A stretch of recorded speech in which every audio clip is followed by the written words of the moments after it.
Hello, my name is Patrick Schern. I am the creative director of Poetic Kinetics Studio based here in Colorado. And my studio created this piece of artwork that you see right outside the window here. And today I want to give you just a little bit of insight into some of my history, but more importantly, some of the sort of philosophies and processes that I've developed throughout my artistic career, and kind of how that might be helpful or informative for other artists that are coming up and doing their thing. So what you're seeing here is a bunch of artwork that's currently on display around the country, and so I'm gonna take you through a bunch of other stuff. I was born and grew up here in Colorado, and then I went off and had some adventures and did some different things. My mom was an art teacher and a very prolific artist, and started a hippie elementary school that we all attended for my siblings and my friends and like that. And so creativity was sort of this constant in our house. My father built the house that we grew up in. And in the 60s, we were all sort of questioning, like, is this the way it needs to be? What if it was different? And I think that was really sort of instilled into me, both, politically, but also creatively and artistically. So from a very early age, creativity was everywhere. There was art supplies all the time. There was kids doing stuff all the time. And some of what you did would show up on the fridge, be taped up on the fridge. And some of it would end up in the trash can. And what I learned is it just doesn't matter. It's the process that really mattered. And so we were always creating, and it just, you move on from something. And so what I found that was by embracing the process rather than being fixated on the end result, it gave me a lot of confidence. It changed the relationship to failure. Like, there wasn't a goal in mind. It was just the process going through it. And so, I've been with other artists and stuff, and a lot of times I'll find them sort of fixated on, if you don't like my art, you somehow have a problem with me. And, one thing I would say to artists coming up is that art is so subjective, that if you don't like my art, if they don't like my art and they like yours, or vice versa, it's not at all relationship. So I feel like artists should team up and share skills and share information and support each other, particularly in this society. I just think, like, everything is creatively designed, and so I just think we all need to sort of protect each other and take care of each other as creatives, just in general. And then, so I, grew up in this kind of hippie environment, and then I went to public junior high school, and the walls were like pea green soup, and it was like a prison, I guess, or something like that. And one day they made us take this aptitude test. I don't know if you guys have taken aptitude tests, but it's like, multiple choice questions and little circles you have to fill with a number 2 pencil, just like that. And I took it seriously, but I also was like, this totally didn't land in my world. It was completely out of context. And then a few months later, we got the results, right? And, there was multiple people getting, and my friend had probably 4 choices, and I had one. They said, there's one career that you should consider pursuing, given your proclivity. Now, I asked myself, even at that age, I was like, who got told to think about being president, right? Who got told to, be something extraordinary and big? I saw it even then as a social conditioning, kind of keep the masses down kind of thinking. But to be fair, I was raised in a creative household. I was already baking for sure, and using power tools, and and living my life and doing things, So my childhood taught me to question and explore everything, and I learned the importance of being curious. So I think that's a huge takeaway, is like, I want to learn and know about everything, and I'm constantly thinking that way. And so one of the things that I sort of have embraced and discovered over my childhood and growing on is this sense, this visceral experience that I have, where I see something beautiful.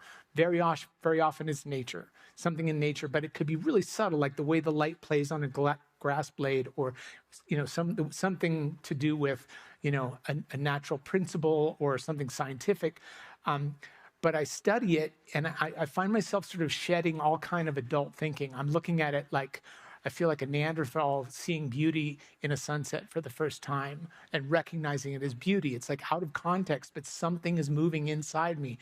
And so I'm studying it with this like really sort of innocent awe and joy, but at the same time, I'm running this analytical and pragmatic thing of like, how could I create that? Like, what variables could I grab onto and apply to my own creative practice? So it's a weird sensation that I have, but it really does happen to me. So, I surrender to that innocence, and at the same time, I'm capturing the science behind it if I can, in the way that I can execute it.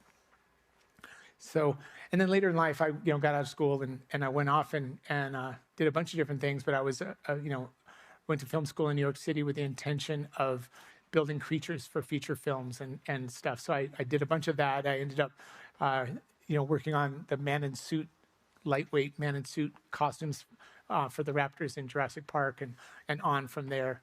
And then I went to Burning Man. And in 1999, I've been 25 times since 1999, and I found it to be like a real accelerant for my creative process. It's an environment where there's very few rules. It's very challenging to live there, to be there, much less create there. And there's a lot of incentive to go big and to really, innovate and do things outrageously. So I thrive in that environment. So in 2005, I made this art car, which is a staple of Burning Man. You just can't drive something that looks like a vehicle. And this is an aerial boom lift that's like 100 foot tall. You drive from the basket, and I was able to like be very performative and emotive, like I did all my puppeteering. I was able to like drive down and fly overhead and dance to music. And we had a band on the deck on the chassis. And we had floral scented, jasmine scented water in a pressure washer, so we could come down and just hose down everyone on a hot day. And it was a real huge hit. And it was really sort of transformative to me of like, oh my gosh, I can do this thing, So this is just an example of the piece of equipment I'm talking about. You've seen them on construction sites. And I was able to sort of harness the hydraulics and all the functionality of this otherwise sort of industrial machine and turn it into something that was emotive and performative, right? And so I had done construction in Alaska, and I'd also done all this puppeteering. And so I was able to sort of create a niche for myself where I was taking heavy equipment and turning it into art, using it as sort of the understructure, the animatronic substructure of creatures and art pieces. And it sort of started my career working at a very large scale. So I've never really scaled down from that too much. I try sometimes, but it's really challenging to kind of think down. So I was a wilderness guide in Baja for a while, and I did a bunch of other stuff. But then in 2008, I was approached by an ad agency in New York City working for Johnson & Johnson, and they had shepherded the Terracotta Warrior Project in Beijing, or in China. And there was this desire to sort of capitalize on their shepherding this project. And so they wanted somebody to create a display, a show, a puppet show. So they contacted me. I was working on a film in Louisiana, and they said, would you come and produce this puppet show? Because we saw what you did at Burning Man. So I said yes, which is another takeaway of my work at practices. Say yes to everything. Everything's an opportunity, and just say yes. Because like, what do you got to lose? They're going to fire you and just send you home. But I went with a bunch of talented friends. We created this puppet. We were there for 6 months. The Beijing Contemporary Dance Company were our puppeteers, and it was all operated and manifested by heavy equipment. But this was our first job. This project was the first thing that started Poetic Kinetics. So like right out of the gate, this is kind of where I kicked into gear as an artist rather than as a visual effects supervisor and stuff I was doing, right? So I then immediately started working. I did a bunch of projects for Coachella using this technology with this artistic medium using heavy equipment. So that's what's going on here is you're seeing all these different ones. And it was really kind of interesting because they trusted me, which I'm not really sure why, because I would go into these pitch meetings with like a picture of a Coachella field, and then I've sketched an astronaut on top of the on top. And I'm like, I want to do this thing where it's a giant astronaut. And they were like, okay. And they asked for engineering, and I was like, I can't give it to you because the heavy equipment vendors won't share their engineering. They tell you you can lift this much, and that's as much as they'll do. So this for quite a while was sort of the major thing of the studio. We did these big kinetic roving projects. Like most of them, when we're driving them, I couldn't see, right? Because it's all shielded. So I had a whole bunch of people with helicopter headsets talking to me, saying like, 20 degrees right in 30 feet. I'd be like, I'm looking at the wheels and driving slowly and turning. And so it was really fun and really challenging, but it also it really gave me a lot of confidence to just take risks and sort of go big. So I would say to artists and people that take the risk, don't do something lethal, don't go to jail for your art necessarily. There is that potential. But, like what's the worst that could happen really?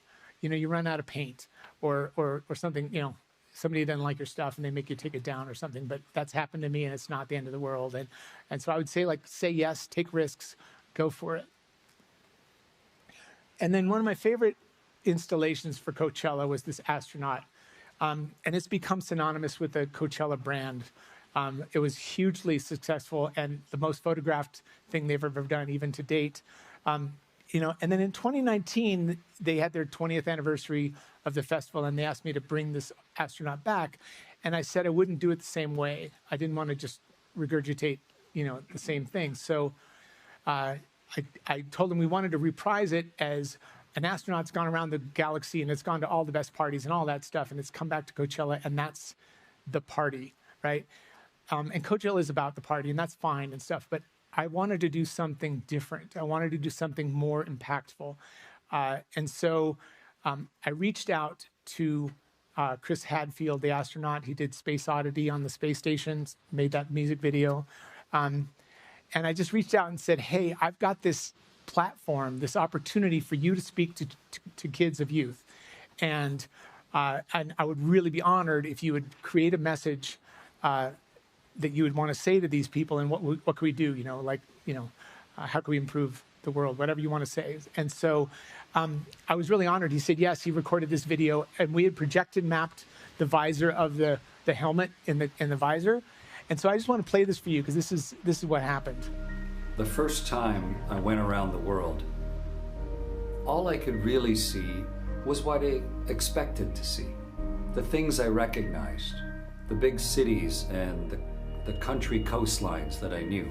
But the second time I came around, I started to see the world more clearly.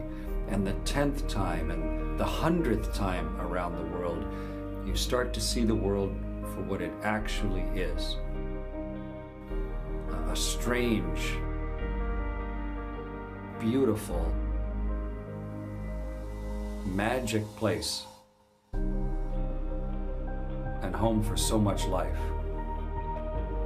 including our life.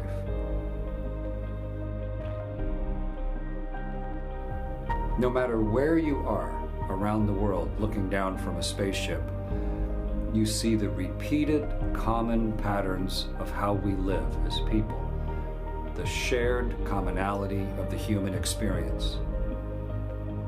It's a unifying thing. We are all in this together. We're all breathing out of the same bubble. 7.5 billion people buddy breathing off the same scuba tank. We need to take care of our Earth.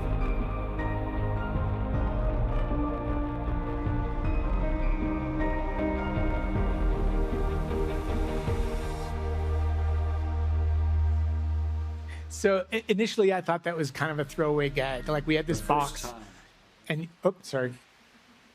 I'm just going to jump to this and keep talking. But we had this box you could stick your head into.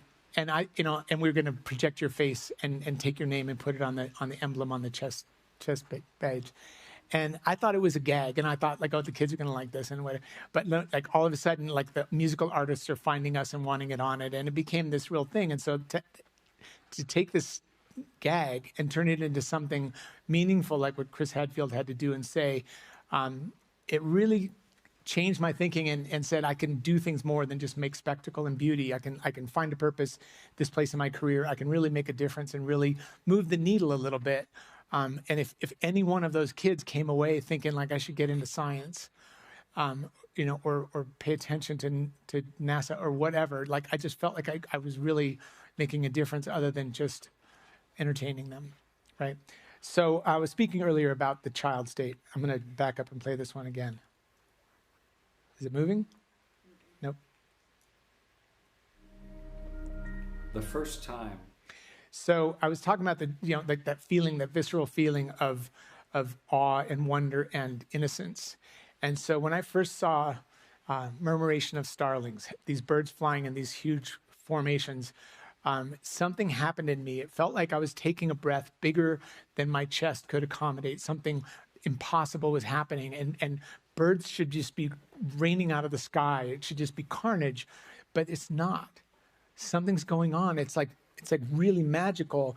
And so I really studied it, and I'm like, how can I create this visceral feeling that I'm feeling in the people that witness my artwork? How can I sort of create this sense of childlike wonder? And so, it wasn't easy. Murmurations of birds, the schooling of fish, I really wanted to see if I could figure this out. So I went back to the studio and for a number of years, actually, I played around with this concept, and somebody had come up to me. I'm a single artist. I've, got a small studio, whatever, but not that small, actually, 7,000 square feet. But somebody came up to me with a little scrap of plastic. And it was this iridescent, very lightweight plastic. And they said, would you like some of this? There's a company that's getting rid of some of this plastic.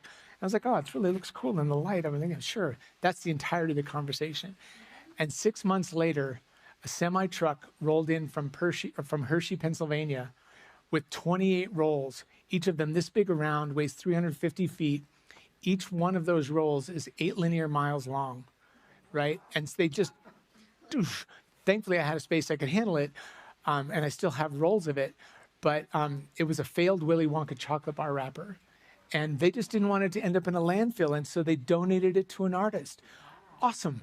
It's really great, but it's fragile, like it was half of the printing scheme, so it was really like half of a chocolate bar wrapper.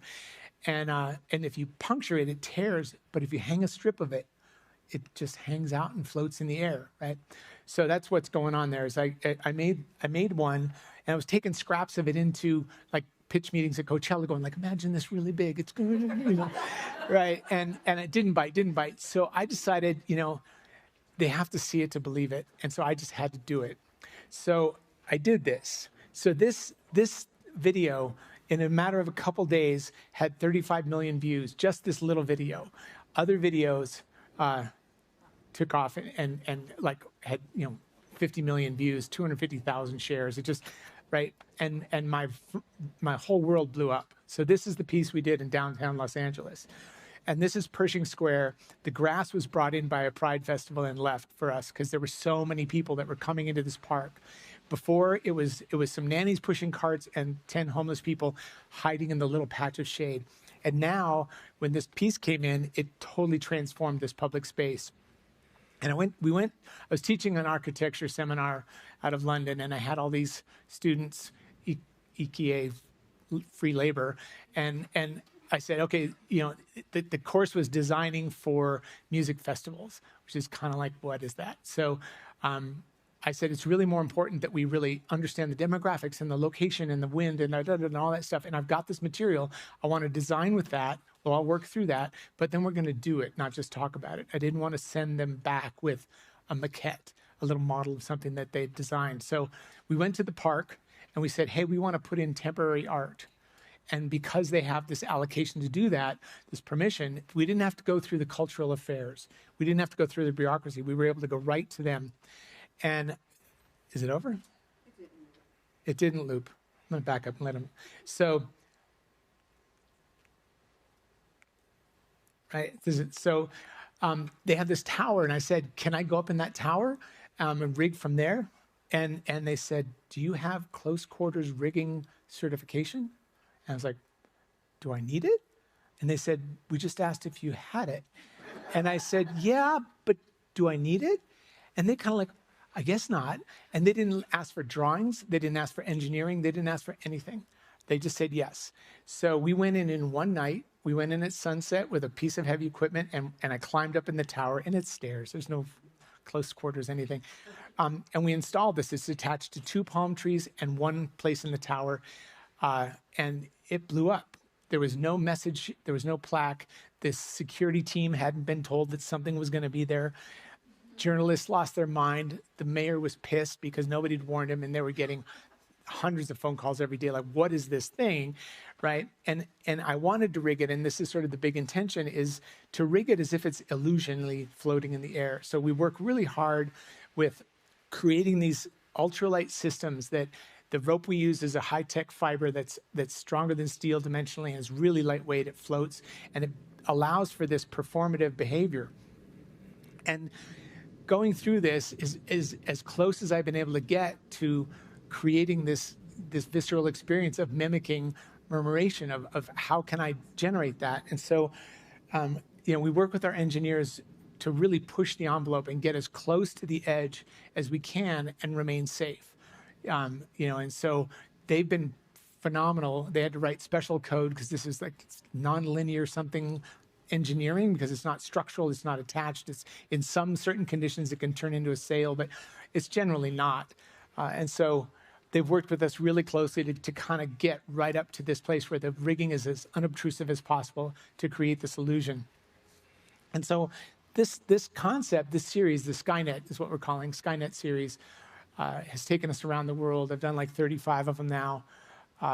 And there's something I'm really, really proud of. And I have an amazing team of people. It definitely takes a village. I have, CAD artists and fabricators and engineers and support staff and everything to get this all happening. And all of it comes to us. Like we don't do a lot of outreach. We just get called by amazing places like the Aspen Institute to come in and create something. In 2019, I was invited to create an installation commemorating the 30th anniversary of the fall of the Berlin Wall. And working with partners there, we collected 30,000 handwritten messages by citizens about how do you feel about walls and division and unity, and like what would you contribute to this conversation? It was an internationally televised event, and so we took these 30,000 messages and we incorporated into a piece that was 120,000 streamers, and the piece was 20,000 square feet big, 450 feet in front of the Brandenburg Gate, and it was up for 10 days before this international event. And like 1 million people came and saw it, walked underneath it, and participated in it. And during the day, we lowered it down to just overhead, much like on the pathway here, where you could reach it, touch it, read the messages, and add your own. And so we collected tens of thousands more messages, written by people of all different nationalities. And I met people from 40 different countries. And what was really profound to me as an artist was the communication and conversations that were happening underneath this place. It was really low and massive and intimate. And what I found was, like, I'm walking and there's somebody weeping and I want to see, are you okay? And it's a family and they're like, no, it's fine. It's fine. We just didn't see grandma for 7 years. One day the wall went up and we didn't see her again for 7 years. And so this is really meaningful, this experience. And they were reading messages like that and making the message. And over here, it's like somebody talking about the Armenian genocide, but then somebody hears them and now there's different people talking. And I just found that that experience as an artist was really profound. But in reading these messages and looking at the messages and reading the content, what we found as a studio and just in general is that the content is all the same. It's all about love and peace and security and food security. It's like all of it. Like it's not about algorithms, and it's not about greed and pride and control. It's really like when people get together, like this place, and have conversations, that stuff sheds off. And what's really important, what's really real, is that. So then we took this piece full of all these messages, and we went to the DMZ between North Korea and South Korea, and we installed it in a wall form. So it was 800 feet long. And again, we set it up so that the Korean population could write messages because they're feeling the same way. And it was incredibly successful and popular. I mean, I had stereotypes about the Korean culture that they might be reserved, and and no, they just jumped at it. They were so passionate about this division that they're experiencing, and that they've got family on the other side of this arbitrary constructed situation. So it was really, really incredible to be able to facilitate this open document, this like living document, this open letter to the world. And so that's kind of where my artistic practice is right now. And what I would like to do now is talk about Undivided. So we have this giant piece of artwork, and we are now living in this country, the United States, that is so divided, and the division just seems to be getting bigger and wider. And so we want to do something with this artwork that's meaningful, impactful. And so I'm going to take this moment, because we've got a few moments before we have to get to questions and answers, to invite all of us to imagine what we could do with this and think about what we could do with it, because it transcends nation states, it transcends religions, it transcends genders, it transcends sexual identity. It's us wanting the best for our kids, and it wants, we want to not be bombed, and we just want to be. So I invite all of us to take a second, think about it, and like if you have something to say, I'd really like to hear and collaborate with all of you about what is possible. That's where I'm at. Yeah. Sure. Yeah. I'm a little intimate with it. Yeah. Oh gosh, thank you. Sorry, I thought I was loud enough. This is my wife and business partner, but We go way back. yeah. So one of the ideas is, obviously what we're looking to do is create conversation, right? Because if we're not talking to each other, then we're living in our bubbles and we're just growing further apart. And this is a helpful installation. It's helpful in creating that conversation, but also it's helpful in understanding that really there's no difference. At the end of the day, we all want the same things. So we're thinking touring it across the U.S., right, and taking it to very different places. And at the end of the day, having this wonderful document, art piece that shows this time, this very specific time, and like I said, that we are basically all the same. We all want the same things, and that any kind of divide, sure, we have different perspectives, but mostly our divide is man-made. It's algorithms that we're being fed, and I just feel like when people talk, when we sit down around these tables at lunch and stuff, and you're just in conversation with people, and you realize that you're coming from a completely different place, different part of the country, whatever, perspective, different age group, demographic, and it's really easy to get down and get real with like, what are we doing on this planet? What are we doing to this planet? Who's in charge? Why are they in charge? And what can we do? And I think that's really, we have this body of evidence that we are all the same, that we all really. When we were under it, it's Yeah. So yeah, the idea is that we would tour it, taking it to like maybe state capitals and small towns and big cities and red states, blue states, and really just do something and maybe end up on the National Mall. Now my studio is committed. We're going to do something, right, as big as we can get. But I would invite anyone interested to sort of like, because we're looking at like, how do we sleep everywhere, and how do we transport ourselves, and how do we, like, all the minutia of it, all has to get solved and sorted out, But anyway, that's what we're about right now. Any questions? Yes. So before you said what you were saying, I was thinking, wouldn't it be amazing, like my brain went huge, and like every person in the country, which I realize makes me very American to say every person in the country, or every person in the world, actually had the opportunity to kinesthetically participate. Not on my computer, send you a note and have you write it and hang it, but literally I could write on one of these and it would come to you and that would go and travel with you rather than just the people in the areas and people seeing on TV. It's that kinesthetic piece. You see something that someone else has written a note on, that message just hits your heart. So that would be my challenge to you, is how do you make it like totality? Take it bigger, you mean, is what you're saying. Yeah, As big as you can imagine. Because people have a lot to say right now. Absolutely, absolutely. And we did collect messages, over the internet.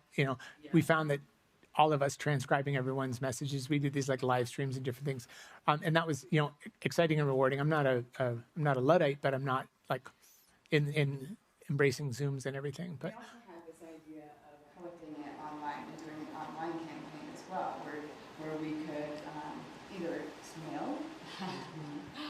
Yeah, we also had an idea of like collecting these messages online, right? And so we could mail you a streamer, you could mail it back, and that's one way to do it. But also we could digitally print it, right? And then we also had this. What was the idea we were talking about, where we would you'd be able to find your message digitally? We were going to like sort of break it up by topic or interest and color code things and stuff. Yeah, but I do think that digitally printing something is very different than seeing somebody's handwriting. Particularly a child's, and it also felt to me like a call for action. Like, if your child writes something about what they want in the future, or if, it sort of changes your thinking about things if there's a record. Yeah. Any other questions? Yeah. Hi. I actually saw the piece in 2016 in LA. It was right when I had moved there, and I was like, damn, this is the city for me. So it's wonderful to meet y'all. I'm thinking a lot as an artist who thinks about boundaries, myself as an artist, and, what invisibility is and how do these boundaries dictate who we are, and, how that plays in to what we're all talking about and what you're showing here, which is humanization. Because obviously what we're seeing with ICE and the border between Mexico and the US, there are also native nations that are split up, like the Tahna Atam. So I think I saw a video a few days ago, and it was like people playing volleyball over the wall. And obviously a space there, but thinking specifically about native nations. The two of us are from reservations, 2 different reservations. And not a lot of people understand that those borders actually dictate a lot of what happens in terms of the legal system, or who is humanized. And so maybe something with native nations could bring visibility, because how many people here have been to a reservation? All right, well, we're at like woke Aspen. So apart from that, how many of you have read the treaties in full from those reservations? All right, love y'all. So thinking about that, like that treaties in itself and the invisibility with that and how that dictates what happens. So that would be some feedback, but. Yeah, and I would love to make that the first stop on the tour. I think that's brilliant. I think, and we had a plan, it's still in our minds to do something that toured through Mexico. This is in early Trump era, when they're separating families and all that. We wanted to do a tour through Mexico, collecting messages, and one through the States, and then stage a connection over the wall rather, in El Paso. And that's still, potential. Is just the whole world got much bigger, things got much worse. So now we're trying to like get us communicating, because I think as long as we're divided, we're divided. So. These are tremendously large endeavors that you're doing, and my question is, they're beautiful. I'm just so taken aback by them. How do you get your funding, and who's assisting you in these endeavors? Are cities helping you underwrite these, or? It really depends. This particular one was done by the Aspen Institute, so we worked with them. We do a lot of work with botanical gardens, because they're in desperate need of visitation, and we really strongly believe in the conservation that they're doing and the education they're doing. For point of reference, this is like 2,500 square feet. The one in Berlin was 20,000 square feet. Our biggest one was 38,000 square feet in St. Petersburg, Russia. And they're all different. That was an oligarch's wife paid for it. The botanical gardens, we do a lot of stuff where we just are, because we believe in it, like projects of from the heart kind of stuff. And we work very closely with some vendors, or with some clients rather, that way. Otherwise, it's like we have 2 pieces up in the city of Denver, and they're just, the city of Denver wanted to do something for Like for Undivided, which is a very large project, what is your business model for that? our business model. Go ahead. Actually, I'm talking to my business person. So, It's beautiful art, but it costs some it takes a village. Yeah. Absolutely. So what you want to do is you want to engage civic, right? You want to so you, first and foremost, you have to enroll people that you're not being political, right? At the end of the day, you're being human, and what you were trying to do is cross that divide, right, and show the humanity. So, cities, absolutely. Sponsorships, we're looking at sponsorships. We're looking at our own funding as well. So there's a mixture there. First and foremost, I mean, where did we want to go first? It was the America Park. I'm sorry, I can't hear What you. was the park name in Colorado? Oh, America the Beautiful Park in Colorado Springs is sort of where we're, We were that's talking only to some our people hometown. about that, and we thought it would be really great to just start it there, right? And have you had this idea of the symphony underneath it. Oh yeah, I'm friends with the Colorado Springs Symphony, and we were going to do a 4th of July thing underneath the piece in the park, and then launch from there. But to sort of address your question, I would love to have a billionaire benefactor that just felt like this was important to do. That would be awesome, because it is a lot of work to like get down with all the nonprofits and get down with whoever can support it. But it easily could be grassroots, and it could be like, I have a trust company. Yes, you can have this trust for the 3 days you're in town, or it could be, somebody at a hotel chain saying, yes, you can stay in our hotels. Like, I'm really, we're down and dirty. We're willing to like throw it in the truck and go ourselves and rig it any way we need to. And it doesn't need to be 20,000 square feet. We can break it up into pieces and tour it independently and separately, but culminating somewhere with some impact. Like, I'm really moved by the AIDS quilt, right? And that has a picture in everyone my age's mind. And so to do something that, gets sort of the attention and gets the voice of what we're trying to communicate here, and gets people talking on the grassroots level is really sort of the meat and bones of what we're trying to do. I'm a vegetarian. Sorry, the grass and stalks. Yes. Just maybe we can talk about it, but I have an idea for who could be an intermediary, raise the money, the sponsorship, and have the network of local locations. That would be great. So happy to talk Please. about that. Yeah. I'm not calling anyone out for anything, but I'm just putting it out there in the world that this is what we're trying to do. But that would be wonderful. Anyone interested could reach out to us. info@Poetic Kinetics will do it. I'm Patrick at Poetic Kinetics, Desiree at Poetic Kinetics. Yeah, I mean, we're definitely sort of in what we're doing in a way that we really care and really want to pull this off. So that's what we're about. Any other questions? And by the way, questions don't have to just be about. Yeah, it could be anything. Sure. Yeah. The astronaut, the butterflies. Yeah. Yes. So I'm a mechanical engineer, so I'm really excited about all the things that you showed. And I myself, I've wondered, sometimes I wonder, how can I get into, that kind of project as an engineer? So I'm wondering, how do you work with your engineers, and what do your engineers or the engineers that you work with, what do they support you with? Yeah. Are you a mechanical engineer? Yeah. Okay. Mechanical. Yeah. We're hiring. But we're doing more animatronics projects and stuff, and then some of that definitely calls for engineering. We always go big and stuff, but I would encourage you to do what you want to follow your dream, but like look out for companies that are doing things that are interesting to you, whether it's art or whatever. I know that engineering can be kind of cut and dry. We have this one company I was talking about, this engineering firm that wrote this code, and that we do that. But we also do like structural analysis of some of our sculptures, or permanent sculptures and stuff. We just did this stuff in Denver that called for a lot of intense engineering. I want to be super clear. You did not engineer any Yeah. like no engineering whatsoever this time on that. Right. But all of the Skynets, the larger Skynets, anything above 5,000 square feet definitely gets engineered. And what he's referencing is this engineering firm that he works with. We literally had to write software to figure out how to engineer something that is moving and shedding wind, and it's not a sail, but sometimes it can be a sail. Yeah, we went to Caltech with pieces and put it in their wind tunnel, and tested all kinds of stuff. We were there for a couple of days just testing everything, so we had sort of this data set that's proved to be very helpful.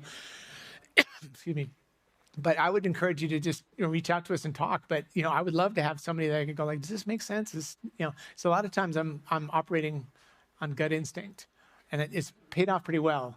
We haven't done any real damage or killed anyone or anything, but I do take a lot of risks. But it would be interesting to have somebody in the fold that I could say like, could we do a little math on this one? Yeah, yeah, exactly. How close to the edge am I? Yeah. Yep.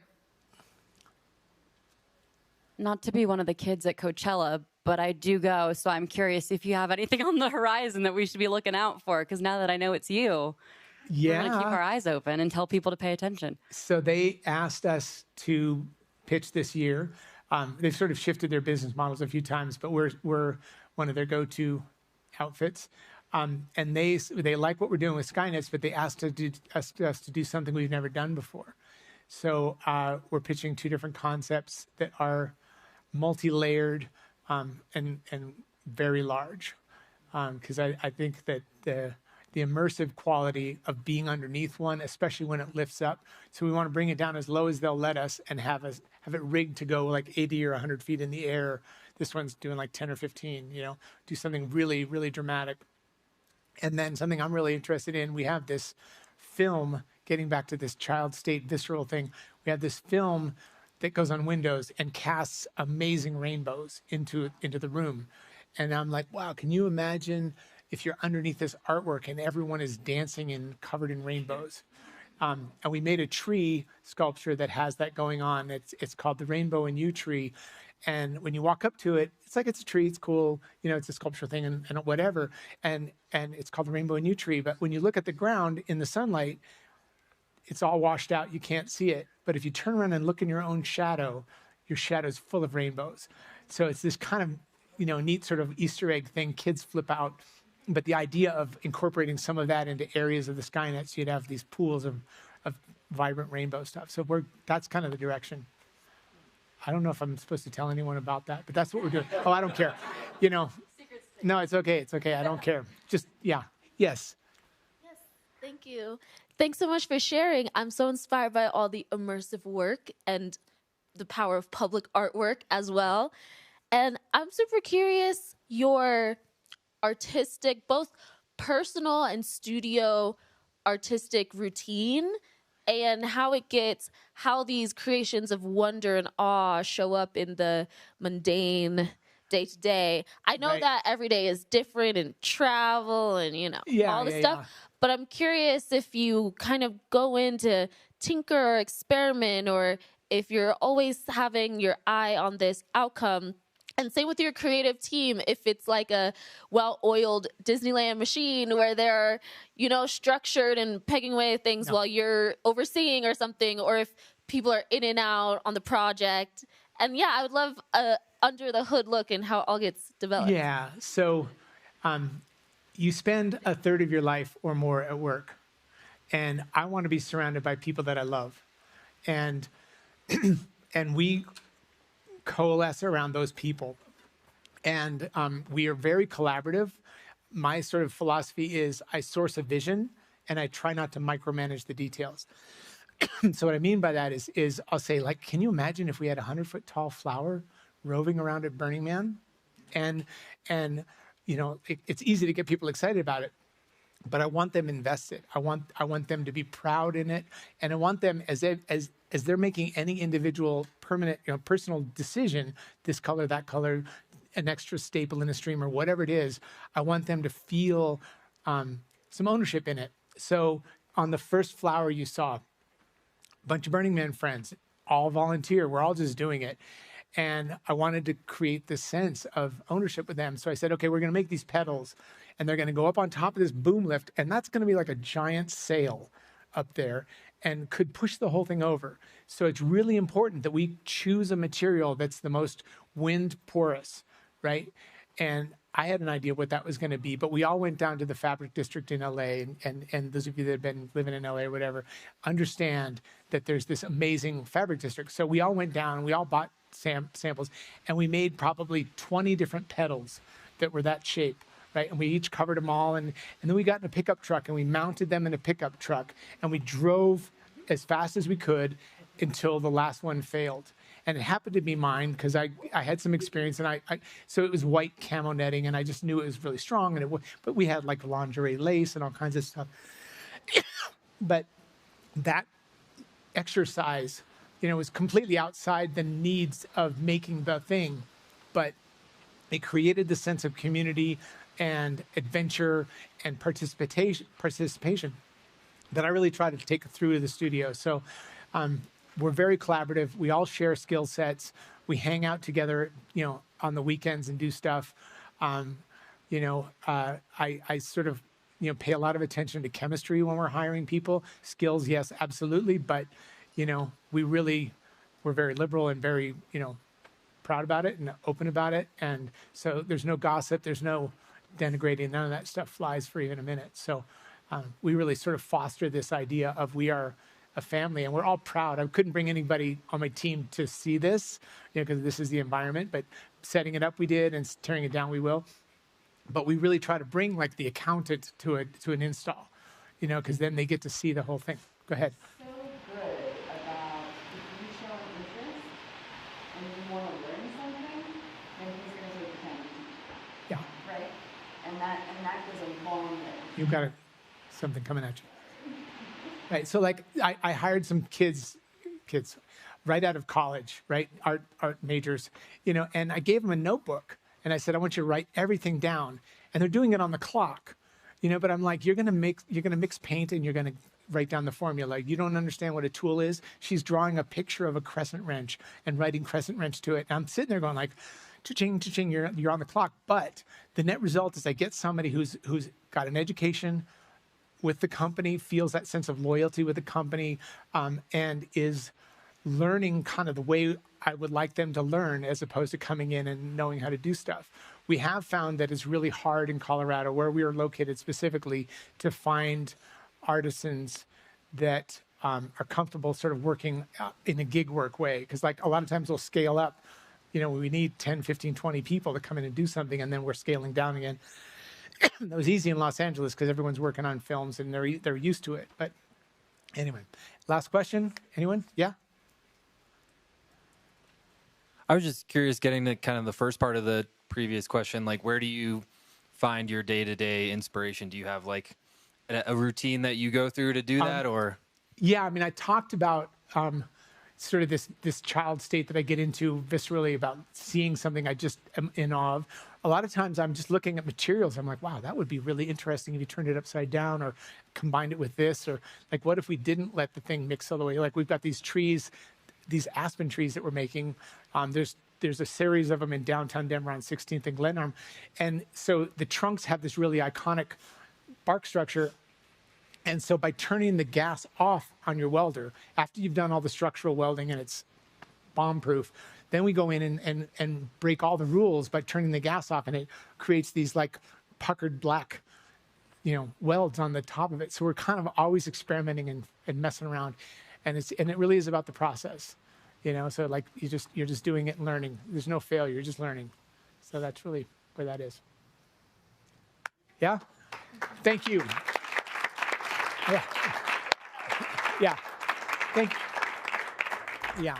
I appreciate all you coming out. I really do. Thank you so much. Yeah. Yeah. And we have like the stand under the artwork thing in a few minutes if anyone has further questions.